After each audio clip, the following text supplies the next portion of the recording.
la vie est faite de choix et de goûts. Aussi on dit couramment, des goûts et des couleurs, cela ne se discute pas.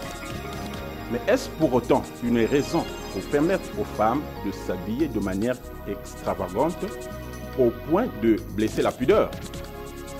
Comment une femme devait-elle s'habiller pour plaire à son Dieu et être approuvée par ses semblables? Autant de questions auxquelles le révérend Rosel Taloulou va répondre sur ce plateau de Sonnette d'Alarme. Révérend Rosel Taloulou, bonsoir. Bonsoir, merci. Alors, une question toute simple. Sur quelle base peut-on affirmer qu'une femme est mal habillée?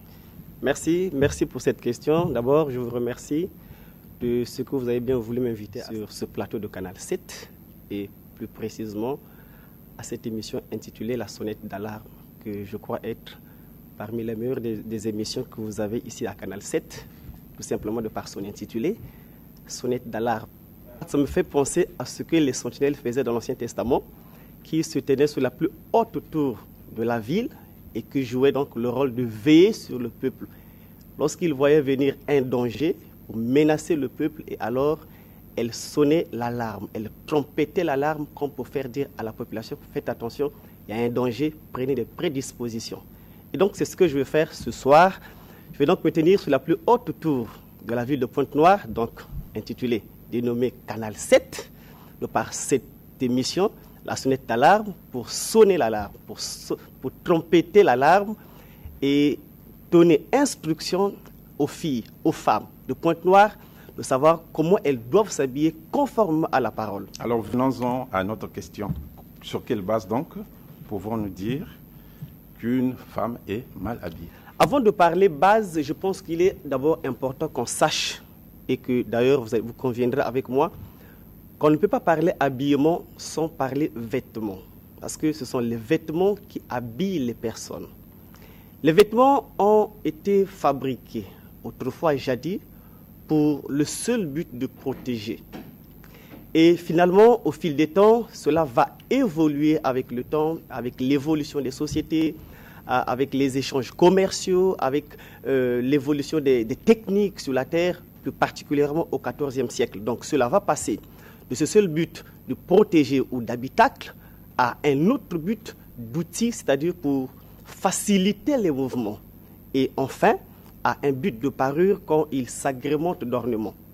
Voilà, donc, et finalement, quand nous plongeons dans la lecture de la Bible, on se rend compte que Dieu s'est toujours intéressé aux vêtements. Dieu s'est toujours intéressé à l'habillement des personnes. Comment le savez-vous? Premièrement, lorsque Adam et Ève vont commettre un péché dans le jardin d'Éden, et alors quand ils se sont rendus qu'ils étaient nus, ils se sont conçus des habits en feuilles de figuier. C'est ce qu'ils avaient conçu eux. Et pensaient-ils que lorsqu'ils mettaient des feuilles de figuier, ils s'habillaient correctement? Finalement, après, Dieu va descendre pour corriger la pensée de l'homme, c'est-à-dire pour ôter ce que l'homme avait conçu, les feuilles de figuier, et pour les habiller à sa manière. Donc Dieu s'est toujours prononcé au sujet de l'habillement des humains. Pourquoi? Je ne sais pas, certainement il y a une raison derrière. Nous allons peut-être la découvrir. Ensuite, ce même Dieu, lorsqu'il sort les enfants d'Israël d'Égypte pour les amener vers Canaan, et pendant qu'ils étaient dans le désert, Dieu va placer au sein des enfants d'Israël le sacerdoce.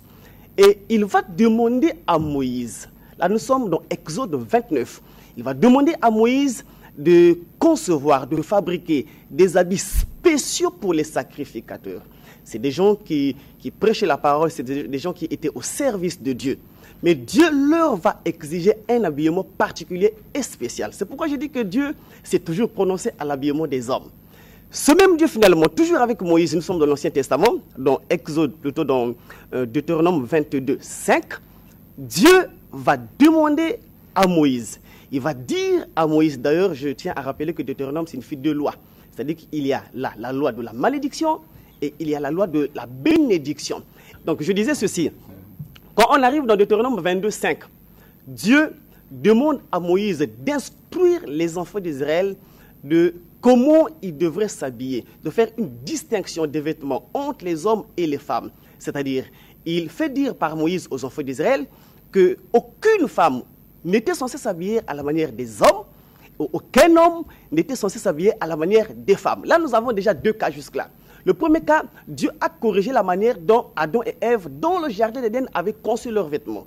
Il s'est prononcé. Deuxièmement, le deuxième cas, Dieu demande à Moïse de dire aux enfants d'Israël de s'habiller séparément. D'ailleurs, je reviens pour dire que quand Dieu a habillé Adam et Ève dans le jardin d'Éden par des peaux ou la peau des animaux, il les a habillés séparément. Quand vous dites séparément, c'est-à-dire que la femme a une manière de s'habiller et l'homme également.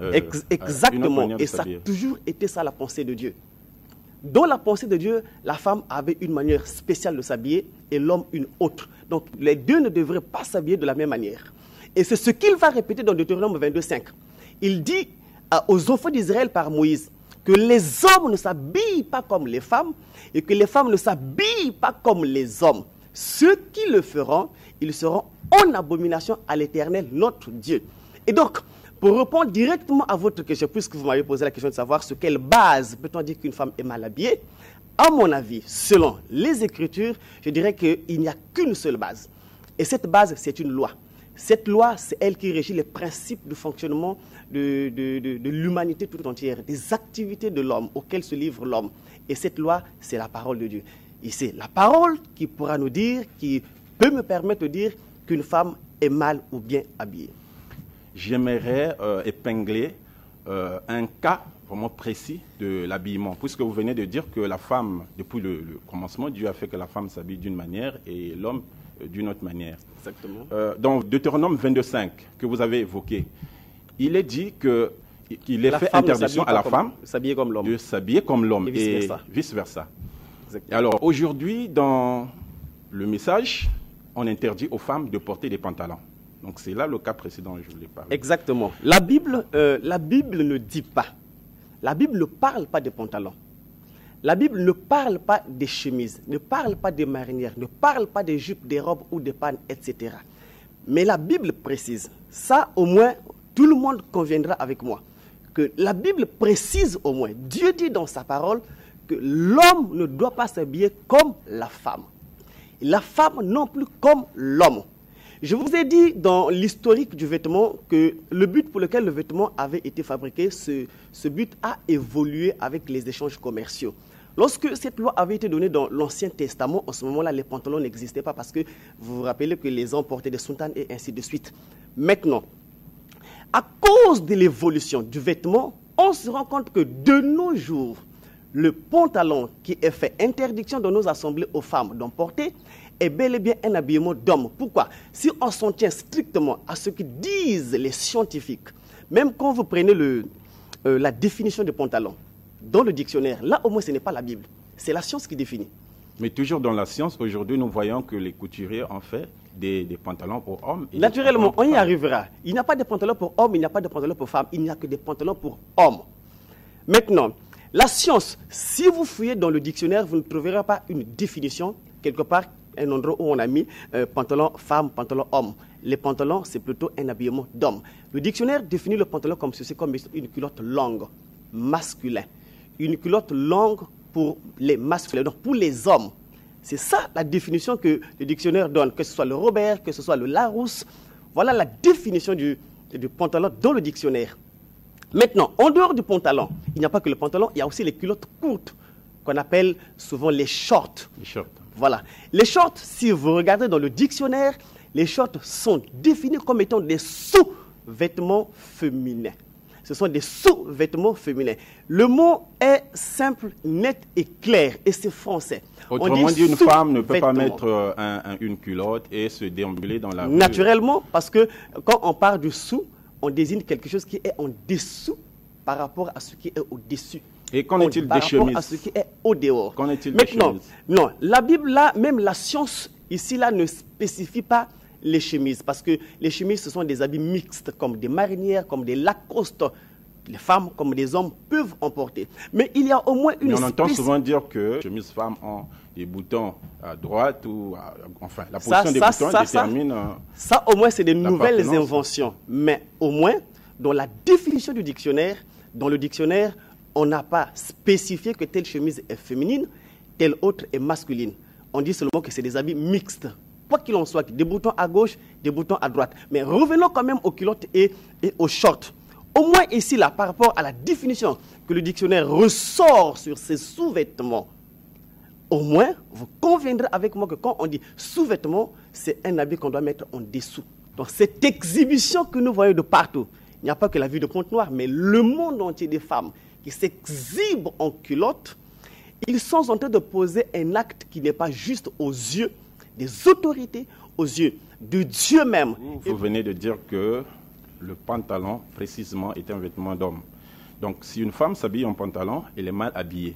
Pour ne pas trop aller dans les détails concernant l'accoutrement, donc le mauvais habillement, j'aimerais vous demander, qu'est-ce qui pousse ces femmes à mal s'habiller?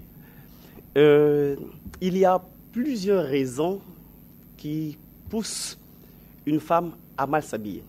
Je vais le prendre pêle-mêle. La première raison, qui est même un instrument entre les mains de Satan, c'est la mode. La mode n'a jamais été un instrument entre les mains de Dieu.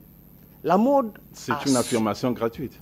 La mode, il n'y a qu'à le vérifier, vous allez le découvrir. D'abord, de par sa définition, la mode signifie être à jour, être à mode par rapport à votre jour. Et la Bible dit que ne vous conformez pas au siècle présent. C'est-à-dire qu'être conforme par rapport à ce siècle. La Bible le défend. La Bible dit aux enfants de Dieu de ne jamais se conformer au siècle présent. Mais ça peut être aussi une question d'être présentable, d'être élégant. Naturellement, c'est possible. Mais seulement ce que la science est en train de faire au nom de la mode actuellement sur les places publiques, ça ne dénote plus d'une bonne moralité de la part de nos femmes et de la part d'ailleurs des couturiers qui conçoivent ces vêtements. Donc, la mode est le principal, je disais, instrument entre les mains de Satan qui a déshabillé les femmes.